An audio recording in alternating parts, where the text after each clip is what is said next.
Hello dear students, once again welcome to the chemistry lecture. આપણે લોકો ધોરણ 12માં chapter number 4 એટલે કે કેમિકલ કાઇનેટિક્સ કરી રહ્યા છીએ. એમનો આજે આપણે 24મો ક્વેશ્ચનથી આગળ સોલ્વ કરવાનું ચાલુ કરવાના છીએ.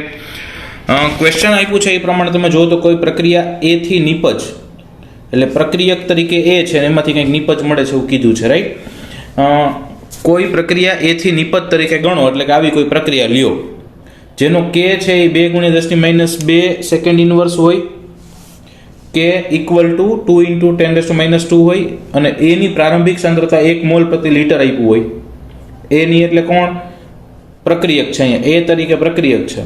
તો 100 સેકન્ડ પછી એની શેષ સાંદ્રતા ગણો. એની શેષ સાંદ્રતા એટલે કેટલી સાંદ્રતા વધશે એ પૂછ્યું છે 100 સેકન્ડ પછી. અચ્છા, તો 100 સેકન્ડ પછી પૂછ્યું છે એટલે આમ તમે જુઓ તો શું વધ્યું પૂછ્યું છે? તો કે આમ તમે જોવા જાઓ ને તો આપણને આરટી પૂછ્યો છે, ટી સમયે સાંદ્રતા પૂછી છે. આટલું ક્લિયર છે? આ રકમ થઈ. ઓકે, હવે ગણવાનું ચાલુ કરવું છે. એમાં ઉપરનો પોર્શન છે ભૂલથી છપાઈ ગયો છે, એ નથી કરવાનો. જ્યાંથી હું તમને સમજાવવાનું ચાલુ કરું ત્યાંથી. અચ્છા, અહીંયાથી આપણો દાખલો ચાલુ થાય છે, રાઈટ. હવે પ્રક્રિયા શું આપી છે? તો કે એથી નિપજ તરીકે આપી છે.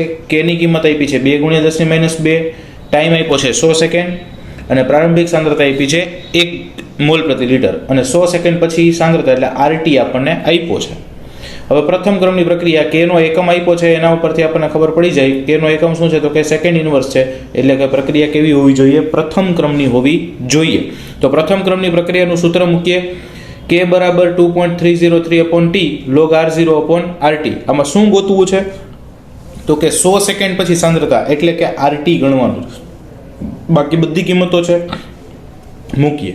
તો K બરાબર શું આપ્યું છે? તો કે 2 × 10⁻², 2.303 એઝ ઇટ ઇઝ, T આપ્યું છે 100 સેકન્ડ, લોગ R0 એટલે શરૂઆતની સાંદ્રતા 1 મોલ પ્રતિ લિટર આપ્યું છે અને RT એટલે કે અહીંયા RT એમનેમ રહેશે. ઓકે, અહીંયા જે લોગ લખ્યું છે એ પાછું લખાશે નહીં, આ લોગ લખાશે નહીં. ફાઇન. ઓકે, પછી તો કે બસ અમને સાદું રૂપ આપ્યું છે 2 × 10⁻² એઝ ઇટ ઇઝ રાખ્યું. સામે છેદમાંથી 100 અહીંયા આવી ગયા અને 2.303 છેદમાં જતા રહ્યા. તો અહીંયા શું વધ્યું? લોગ વાળું આખું પદ વધ્યું. એને છેદમાં હોય એટલે તમે માઇનસ લઈ શકો. તો એ શું થશે? log 1 - log RT. હવે જેમ તમને ખબર છે એમ આ બધાનું સાદુરૂપ આપ્યું એટલે શું આવ્યું? તો કે 0.8684 0.8684 ઇક્વલ ટુ સામે log 1 શું થાય? 0. તો 0 - log RT એટલે શું વધ્યું? ખાલી -log RT. હવે માઇનસ છે એ સામે આપી દઈ એટલે શું વધશે? તો કે log RT બરાબર -0.8684 વધશે. તો કે હા. અને RT ને કરતાં બને લોગને સામે લઈ જાય તો શું થઈ જશે? તો કે એન્ટી લોગ થઈ જશે. એ શું વધશે? તો કે -0.8684 અને -0.8684 હોય એટલે આપણે એને તમે એવી રીતે લખી શકો કે -1 પ્લસ સમથિંગમાં તમે એની ગણતરી કરી શકો અથવા ડાયરેક્ટ અહીંયા જે લખ્યું છે પણ અહીંયા લખવામાં થોડી મિસ્ટેક છે એવું લાગે છે મને, રાઈટ. તો 0.8684 ડાયરેક્ટ બાદ થાય નહીં. ઓકે, એન્ટીલોગ જોવાનો થશે એટલે -0.8684 નો એન્ટી કેમ જોવાય? તો કે -1 પ્લસ એટલે એકમાંથી 0.8684 બાદ કરશો એટલે વધશે કેટલું? તો કે એમાંથી વધશે 0.1316. ઓકે, એટલે 0.1316 એનો એન્ટી જોવાનો થશે અને એનો એન્ટી જોવો એટલે કંઈક આવો આન્સર આવશે. સો આ થયો આપણો દાખલો અને બહુ સિમ્પલી તમને જવાબ મળી જાય છે. શું? તો કે આજે આપણે ગણીએ છીએ એમાં પ્રથમ ક્રમની પ્રક્રિયા છે એ પહેલાં ખબર પડવી જોઈએ. એ ક્યાંથી ખબર પડી? તો કે કેના એકમ ઉપરથી અને પછી એનું સૂત્ર મૂક્યું K = 2.303/T log R0/RT. એમાં RT ગણવાનું છે એટલે અહીંયા ખાલી કેલ્ક્યુલેશનના માર્ક છે આ દાખલામાં, રાઈટ. ઓકે, બીજો એક આપણને આપ્યો છે ક્વેશ્ચન. એમાં એવું આપ્યું છે કે ભાઈ સુક્રોઝ એસિડિક દ્રાવણમાં ગ્લુકોઝ અને ફ્રુક્ટોઝમાં પ્રથમ ક્રમ વેગ નિયમ પ્રમાણે વિઘટન પામે છે. એટલે કે પ્રથમ ક્રમની પ્રક્રિયા છે. પ્રથમ ક્રમ વેગ નિયમ એટલે ઘણાને એમ થાય કે આ શું લખ્યું છે? પ્રથમ ક્રમની પ્રક્રિયા છે એવું કીધું છે, જેનો T1 3 કલાક છે એટલે અર્ધાયુષ્ય સમય આપ્યો છે. 8 કલાક પછી સુક્રોઝના નમૂનાનો કેટલો અંશ શેષ રહ્યો હશે? એટલે શેષ રહ્યો હશે એટલે બાકી રહ્યો હશે. હવે અહીંયા આગળ પ્રશ્ન જોતા આમ તમને જોવા લાગે કે 8 કલાક પછી સુક્રોઝની કેટલું પ્રમાણ છે એવું જ પૂછ્યું છે ને આપણને. ઓકે, એટલે RT પૂછ્યું છે પણ ખાલી RT નથી પૂછ્યું, કેટલો અંશ બાકી રહ્યો હશે. કેટલું બાકી રહ્યું હશે ને કેટલો અંશ? શું કામ? તો કે આપણને તો પેલા શરૂઆતનું નથી આવ્યું. ડાયરેક્ટ સુક્રોઝ છે એ એસિડિક એસિડમાં આમ કરે છે અને બધું એવું બધું આપ્યું છે, પણ શરૂઆતને R0 નથી આપ્યું આપણને. એટલે આપણે એકચ્યુઅલી કેટલો અંશ બાકી રહે છે ને એ ગણવું પડશે. ઓકે, ચલો પહેલા, અને એ R0/RT ઉપરથી જ આવશે, બરાબર. તો ત્યાંથી ગણવાનો પ્રયત્ન કરીએ એટલે ધીમે ધીમે ખબર પડશે કે શું કરીએ છીએ. પહેલાં તો આપણને જે રકમમાં લખીને આપ્યું છે એ આપણે લખ્યું, સુક્રોઝ છે એ એસિડિક દ્રાવણમાં ગ્લુકોઝ અને ફ્રુક્ટોઝમાં વિઘટન પામે છે. ઓકે, પ્રક્રિયા પ્રથમ ક્રમની છે એવું આપણને આપ્યું છે. T1 3 કલાક છે એવું આપ્યું છે. હવે પ્રક્રિયા પ્રથમ ક્રમની છે અને બીજું કાંઈ નથી આપ્યું, એક સમય આપ્યો છે અને એક T1 તો T1 ઉપરથી હંમેશા પ્રથમ ક્રમની પ્રક્રિયા માટે K મળે. T1 છે એના ઉપરથી K મળે તો T1 નું સૂત્ર તો શું, તો કે 0.693/K. T1 નું સૂત્ર શું, તો કે 0.693/K. તો અહીંયા મેં શું કર્યું તો કે K ને કરતા બનાવી દીધો, એટલે K બરાબર 0.693/T1 0.693 અને T આપ્યો છે 3 કલાક. ઓકે, અહીંયા 3 છે, 300 નથી, વચ્ચે ખાલી પોઈન્ટ ભૂલાઈ ગયો છે, 3 કલાક છે. તો 0.693/3 કરો એટલે કેટલા વધશે, તો કે 0.261.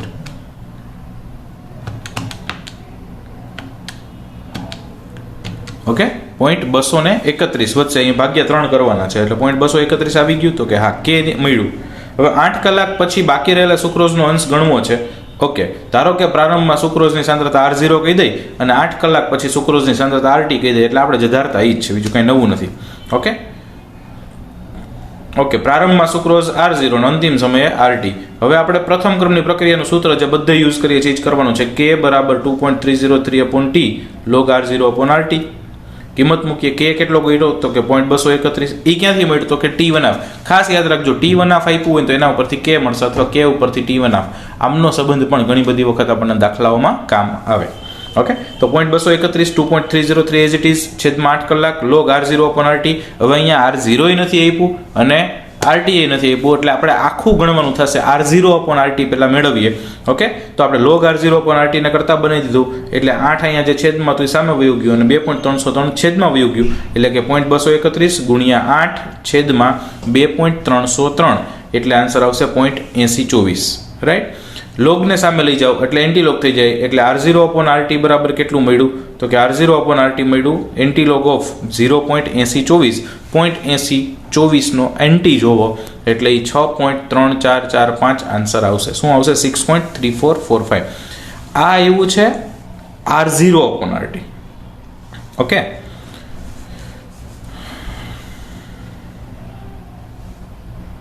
હવે એકચ્યુઅલી આપણે શું ગણવાનું છે તો કે બાકી રહેલા સુક્રોઝનો અંશ. દાખલા તરીકે તમને એમ કે ભાઈ કેટલા માર્ક આવ્યા, તો કે ભાઈ મારે 80 માર્ક આવ્યા. શેમાંથી? તો કે 100માંથી. તો 80 ક્યાં લખાય, તો કે અંશમાં લખાય, અને કુલ માર્ક ક્યાં લખાય, તો કે નીચે લખાય. તો તમને એના ખબર પડે કે કેટલા ટકા થયા તમારે. તો 80% થયા એવી ખબર પડે. ઓકે, તો અહીંયા આગળ આપણે એવું કરવું પડશે કે RT/R0 કરો તો બાકી રહેલા સુક્રોઝનો અંશ મળે. શું કરવું પડશે? RT/R0 કરવો પડશે. હવે અહીંયા આપણે ગોઈતું છે, શું ગોઈતું છે? જો R0/RT ગોઈતું, આપણે શું ગોતવું પડશે? તો કે આપણે ગોતવું પડશે RT/R0. RT/R0 એટલે તો કે મૂળ સાંદ્રતા કેટલી હતી? R0. એમાંથી કેટલી વધી છે? તો કે RT જેટલી વધી. એટલે તમે RT/R0 લ્યો એટલે એનો અંશ મળી જાય. અને RT/R0 લેવું હોય તો આને શું કરવું પડે? તો કે 1/છેદમાં મૂકવું પડે. એટલે આપણે અહીંયા 1/છેદમાં મૂક્યું તો 1/6.3445 એટલે કે 0.1576 અથવા તો 0.158 એવું પણ લખી શકાય.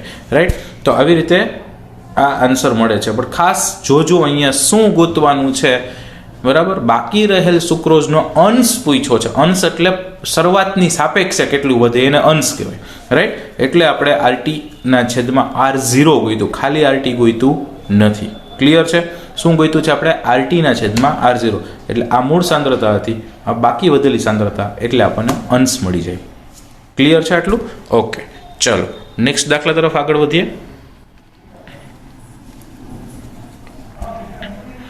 એમાં આપણને આપ્યું છે હાઇડ્રોકાર્બનનું વિઘટન નીચેના સમીકરણને અનુસરે છે.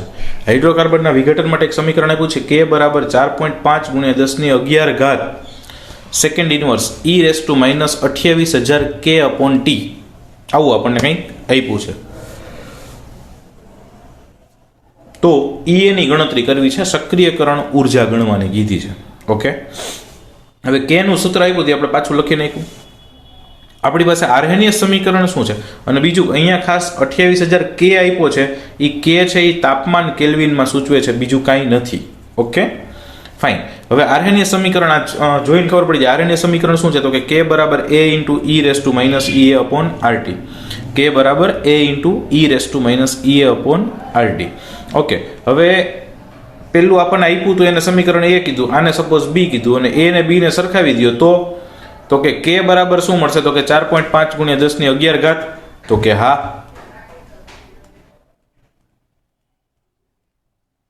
અને e raise to minus 28,000 k upon t e શું મળે? તો કે e raise to minus e upon RT મળે. તો માઇનસ e અપોન RT શું થાય? વિચારો, e બે બાજુથી ઉડાડી દો તો માઇનસ e અપોન RT કેટલું થાય? તો કે થાય માઇનસ 28,000 k અપોન t. તો આમાંથી e એને કરતા બનાવી દઉં તો કે બે બાજુથી માઇનસ માઇનસ ઉડાડી દઉં અને e એને કરતા તો RT સામે વહી જાય, અંશ છેદમાંથી t એ ઉડી જાય, તો ખાલી વધે 28,000 કેલ્વિન ઇન્ટુ r ની કિંમત મૂકી દઈએ 8.314 જૂલ પર કેલ્વિન ઇનવર્સ મોલ ઇનવર્સ. તો અહીંયા 28,000 કેલ્વિન 8.314 જૂલ પર કેલ્વિન પર મોલ. અહીંયા કેલ્વિન ઉડી જશે, એક જગ્યાએ કેલ્વિન છે, એક જગ્યાએ કેલ્વિન ઇનવર્સ છે, તો ઉડી જશે. તો વધશે શું? તો કે 28,000 ગુણ્યા 8.314 જૂલ પ્રતિ મોલ, અને ગુણાકાર કરશો એટલે આવશે 232,792 જૂલ પ્રતિ મોલ અથવા 232.792 કિલો જૂલ પ્રતિ મોલ. ફરી એકવાર કહું, શું કર્યું છે? તો કે આપણને જે સમીકરણ આપ્યું હતું એને ખાલી આપણે આર્હેનિયસના સમીકરણ સાથે સરખાવ્યું છે, એટલે એના ઉપરથી આપણને એ મળ્યો અને એ મળ્યો, બરાબર. તો એ ને ખાલી આપણે કરતા બનાવી અને સાદું રૂપ આપ્યું છે, બીજું કાંઈ જ કરવાનું નથી, રાઈટ. બંને સમીકરણને સરખાવી અને એ મેળવી લેવાનું છે. ઓકે, નેક્સ્ટ ક્વેશ્ચન છે 27મો.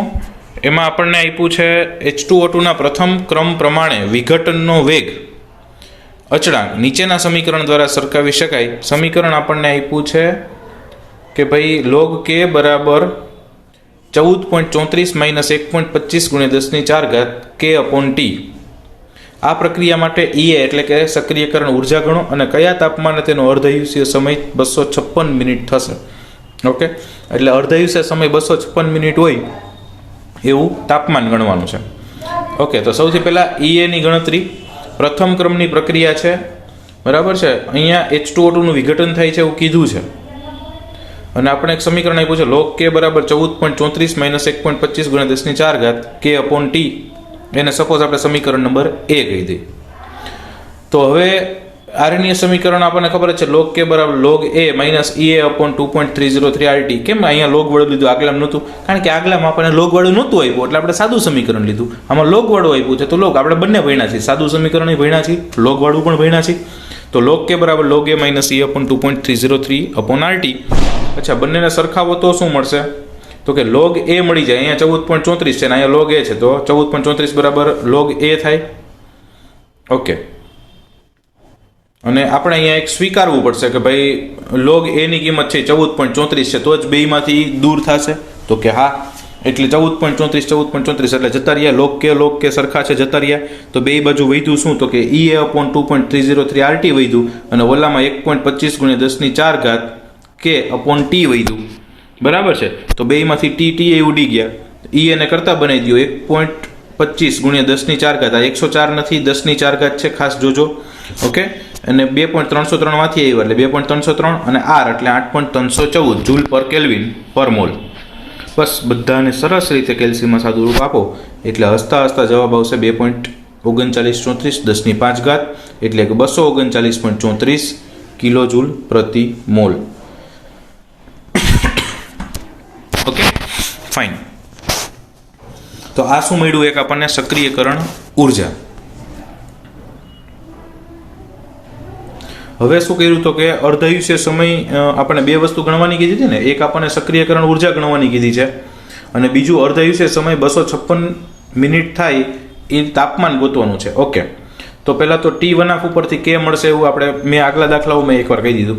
તો k આપ્યો તો એના ઉપરથી 0.693 અપોન k, એટલે આપણે T1 256 આપ્યું છે, એટલે k ને કરતા બનાવ્યો તો શું આવશે? 0.693 અપોન T1. T1 તો શું છે? 256 મિનિટ, અને એમને સેકન્ડમાં ફેરી દો, કારણ કે અહીંયા આગળ આપણે સેકન્ડવાળા આન્સર મૂકવાના થશે. તો 0.693 અપોન 256 ગુણ્યા 60, એટલે ફાઇનલ જવાબ આવ્યો કેટલો? તો કે જો સેકન્ડમાં રાખવું હોય તો 4.50 10⁻5, મિનિટમાં રાખવું હોય તો 2.707 ગુણ્યા 10⁻3. બરાબર, બંને મિનિટ અથવા સેકન્ડ ચાલશે. ઓકે, હવે તો કે આપણે આપેલું સમીકરણ શું છે? તો કે આપણું આપેલું સમીકરણ છે log k બરાબર 14.34 માઇનસ 1.25 ગુણ્યા 10⁴ કેલ્વિન અપોન ટી. ઓકે, તો લોગની કિંમતો મૂકીએ. k ની કિંમત શું આવી? તો કે 4.50 ગુણ્યા 10⁻5 14.34 minus 1.25 10⁴ k upon T. Okay, આમાંથી ટીને હું કરતા બનાવી દઉં અને કિંમત કઈ મૂકી છે ભાઈ? તો કે સેકન્ડવાળી કિંમત અહીંયા આપણે મૂકીએ છીએ. 4.51 મૂક્યું, સેકન્ડવાળી કિંમત મૂકી, રાઈટ? અહીંયાથી હું ટીને કરતા બનાવું, સાદુરૂપ દઉં તો આ -14 ને -4 એટલે -18.6858 વધ્યા. અહીંયા એમનેમ એઝ ઇટ ઇઝ રહેવા દીધું. પછી હવે ટીને કરતા બનાવ્યો એટલે 1.25 10⁴ અને છેદમાં આવી ગયું 18.68. બે બાજુથી માઇનસ ઉડી ગયા. તો ફાઇનલ આન્સર આવ્યો 669 કેલ્વિન. 668.96 આવતું હતું, એટલે કે એપ્રોક્સ 669 કેલ્વિન, રાઈટ? તો આ પ્રમાણે આપણે આનો દાખલો ગણી શકાય. તાપમાન એટલે કે એવું કહી શકાય 669 કેલ્વિન તાપમાને એમનો અર્ધાયુષ્ય સમય 256 મિનિટ હશે. કયા તાપમાને હશે? તો કે આટલા તાપમાને. ઓકે, તો અર્ધાયુષ્ય સમય આપ્યો તેના ઉપરથી પહેલાં કે ગણ્યો અને પછી આ જે આરએનએસ સમીકરણવાળું સમીકરણ છે એના ઉપરથી આપણે ટી ગણીએ છીએ. ક્લિયર છે? કારણ કે તાપમાન ગણવું હતું એટલે.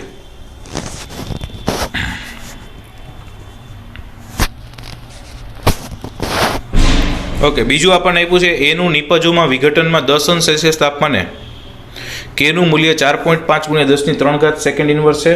10°C તાપમાન આપ્યું છે અને કેનું મૂલ્ય આપ્યું છે આટલું. સક્રિયકરણ ઉર્જા આપી દીધી છે 60 કિલોજૂલ પ્રતિ મોલ. તો કયા તાપમાને કેનું મૂલ્ય 1.5 ગુણ્યા 10⁴ થશે? એટલે એક તાપમાન આપ્યું છે ત્યારે કે આપ્યો છે, સક્રિયકરણ ઉર્જા આપી છે, બીજું તાપમાન ગણવાનું છે અને K2 આપ્યો છે પાછો. ઓકે, તો આપણે આવો એક દાખલો કદાચ કરી ગયા છીએ થિયરી કરતા સાથે, બરાબર છે?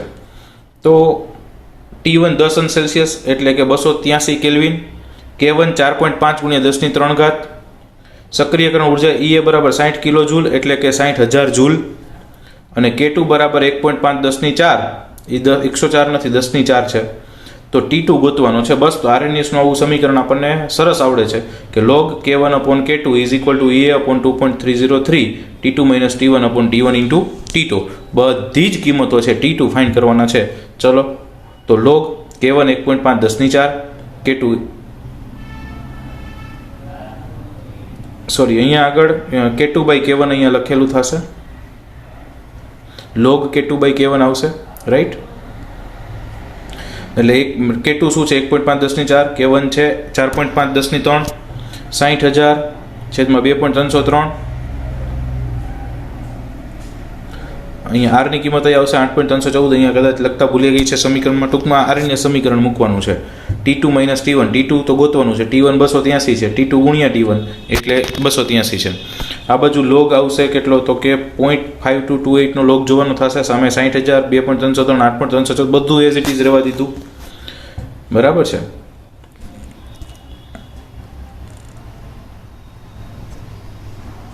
હવે લોગ 0.5228 એક જ મિનિટ હો છોકરાઓ, 1.5 ભાગ્યા 4.5 0.33 આવશે. એટલે અહીંયા આ જે છે એમાં ડાયરેક્ટ લોગ જોઈ જ લીધો છે. આ લોગનો જ આન્સર આવી ગયો છે એટલે અહીંયા લોગ લખેલું નહીં આવે. 0.5228 જ લોગનો આન્સર છે. ઓકે, તો ત્યાં આવું વધ્યું છે. હવે આમાંથી મેં શું કર્યું? તો કે આ જે ભાગ છે ને એમને કરતા બનાવી દીધો અત્યારે, એટલે બાકી બધુંનું સામે જવા દીધું. તો શું વધ્યું જુઓ, T2 માઇનસ 283 છેદમાં 283 T2 હતા એના બરાબર. તો કે આ બધું સામે લઈ ગયા એટલે 0.5228 2.303 આવ્યા, 8.314 આવ્યા અને ઓલા છેદમાંથી 283 આવ્યા અને 60,000 આખા છેદમાં મૂકી દીધા. તો T2 માઇનસ 283 કેટલા આવ્યા? તો કે 0.0472 T2 આવ્યા.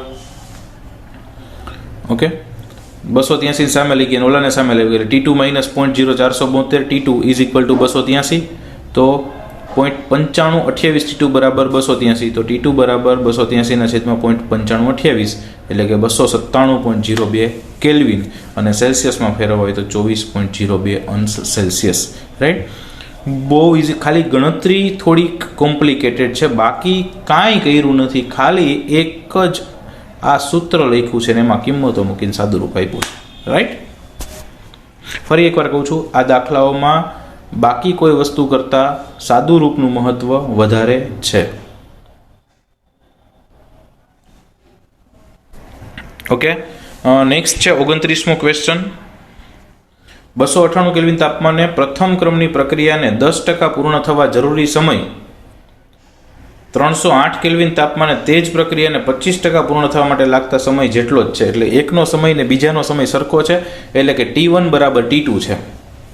સ્મોલ T1 બરાબર સ્મોલ T2, કારણ કે કેપિટલ T આપણે તાપમાન માટે યુઝ કરીએ. એનું મૂલ્ય આપ્યું છે 4 × 10⁻10, તો 318 કેલ્વિન તાપમાને K અને E એ ગણો. ઓકે, 318 કેલ્વિન તાપમાને K અને E એ આ બે વસ્તુ ગણવાની છે. ચલો ગણીએ. સૌથી પહેલા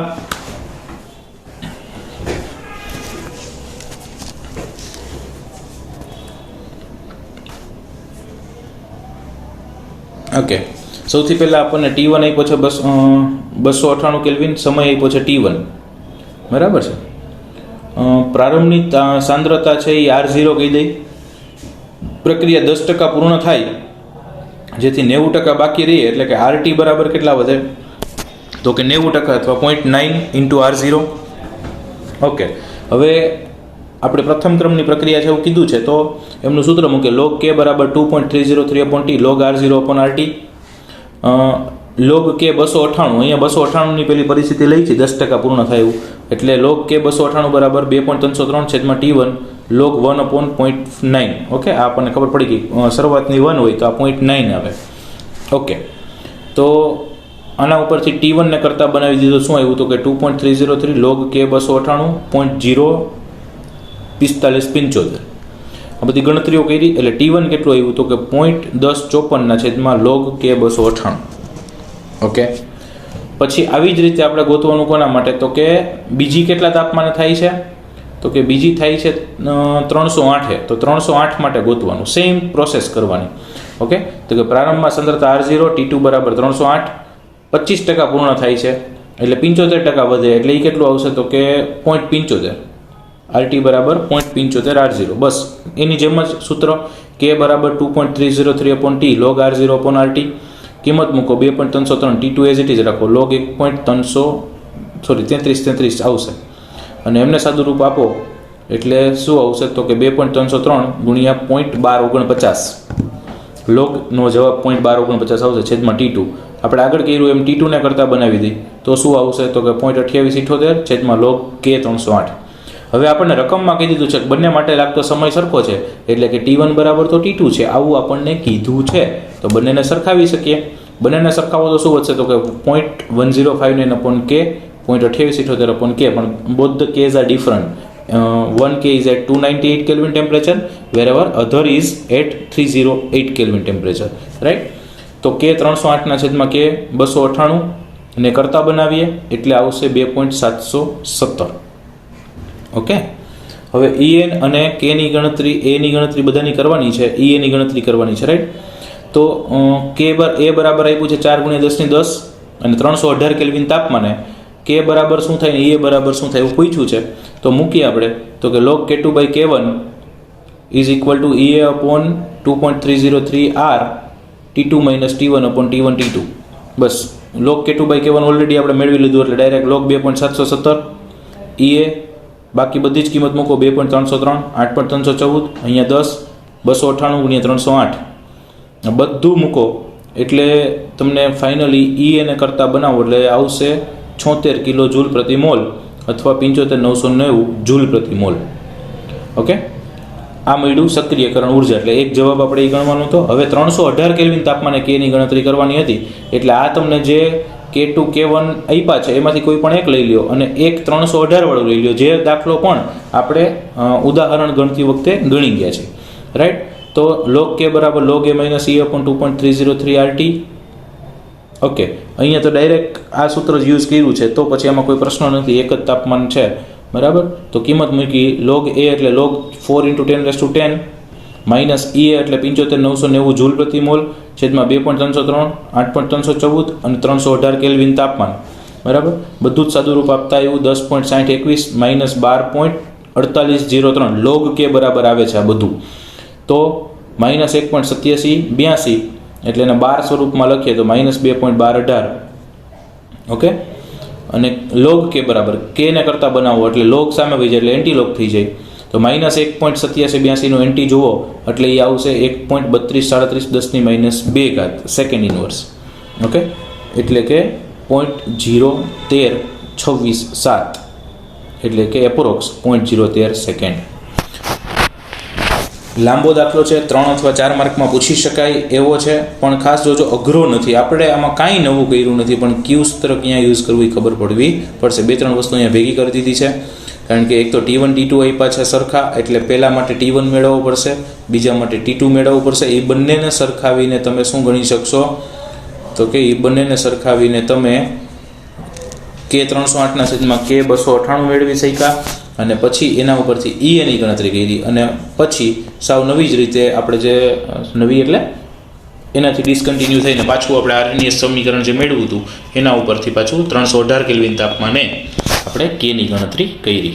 રાઈટ, કેલ્ક્યુલેશન્સ થોડી લંગ છે, બાકી દાખલામાં અઘરું કંઈ છે નહીં. ફરી એકવાર મારી વાતને વજન આપું છું કે ગણતરીઓ ખાસ કરતા રહેજો. ઓકે, 30મો ક્વેશ્ચન છે, એક પ્રક્રિયાનો વેગ તાપમાન 293 થી 313 કેલ્વિન વધારતા 4 ગણો થાય છે. એટલે તાપમાન એટલું વધારશો ને ત્યારે પ્રક્રિયાનો વેગ છે એ કેટલો થાય છે? તો કે 4 ગણો થાય છે. પ્રક્રિયાની સક્રિયકરણ ઉર્જા એટલે એ ગણવાનું છે. એમ ધારીને કે તે તાપમાન સાથે બદલાતી નથી ને એવું અહીંયા ધારી લેવાનું છે કે તાપમાન બદલાશે તો પણ સક્રિયકરણ ઉર્જા બદલાશે નહીં. ઓકે, હવે T1 બરાબર 293 કેલ્વિન, ત્યારે સપોઝ આપણે એમ કહીએ કે રેટ વેગ R1 છે અને એના માટેનો અચળાંક ક્યાંય આવતો હોય તો એ K1 થાય, અથવા R1 ને જ આપણે K1 ધારી લઈએ છીએ અહીંયા. તો સક્રિયકરણ ઉર્જા પૂછી છે. T2 બરાબર 313 કેલ્વિન છે, એનો રેટ R2 કહી દઈએ છીએ, બરાબર. એટલે R2 બરાબર 4R1 થાય છે. R2 બરાબર કેટલો થઈ જાય છે? 4R1, કારણ કે 4 ગણો થઈ જાય છે. તાપમાન 293 થી 313 કરો તો ઓલું કેટલો થઈ ગયું? તો કે 4 ગણો, 4R1 થયું. અથવા K2 બરાબર 4K1 થાય છે. આટલું ક્લિયર છે. તો log K2/K1 બરાબર log 4K1/K1, K1 log 4, આટલું મળ્યું છે. ફાઇન, સમજાય છે શું કર્યું છે? K2/K1 માં K2 બરાબર શું મૂકી દીધા? તો કે 4K1 મૂકી દીધા. ઓકે, હવે આપણે જે સૂત્ર હતું એ જ મૂકીએ. log K2/K1 log K2/K1 is equal to A/2.303R T2 minus T1 upon T1 T2. log K2/K1 આપણે log 4 ગણ્યા. log 4 એટલે 40 નો 0 માં એટલે 0.6021. એ ગણવું છે. આ 2.303, આરની કિંમત 8.314, 313 minus 293 એટલે 20 છેદમાં 313 ગુણ્યા 293. આમાં એને કરતાં બનાવી દઈ એટલે 0.6021 એને ગુણ્યા 2.303 એને ગુણ્યા 8.314 એને ગુણ્યા 313 એને ગુણ્યા 293 અને છેદમાં આવશે 20. આમને બધાને સરસ સાદુરૂપ આપો એટલે આવશે 52,863.3 જૂલ પ્રતિ મોલ, એટલે કે 52.863 કિલો જૂલ પ્રતિ મોલ. રાઈટ, આમાં પણ ખાસ શું કીધું છે એ સમજવાનું છે. વેગ છે, બરાબર, અને બદલાતો નથી એટલે એને તમે કેના સ્વરૂપમાં ધારી શકો, અને એટલે એના ઉપરથી જ આખી અહીંયા ગેમ સ્ટાર્ટ થઈ છે આ દાખલાની. બસ, બાકી તો પછી તો કાંઈ છે નહીં, સાદુરૂપ આપો ને મજા કરો. રાઈટ, તો આ થઈ ગયો 30મો ક્વેશ્ચન, અને આઈ હોપ કે અહીંયા આગળ આપણી એક્સરસાઇઝ પૂરી થાય છે. તો ખાસ દાખલાઓ મિત્રો ગણીને કરજો. આ ચેપ્ટરમાંથી દાખલા પૂછાવાના મેક્સિમમ ચાન્સીસ છે ને એ પણ 4 માર્કના. રાઈટ, એટલે ખાસ આમની પ્રેક્ટિસ કરતા રહેજો. આજ પૂરતું એટલું. Thank you.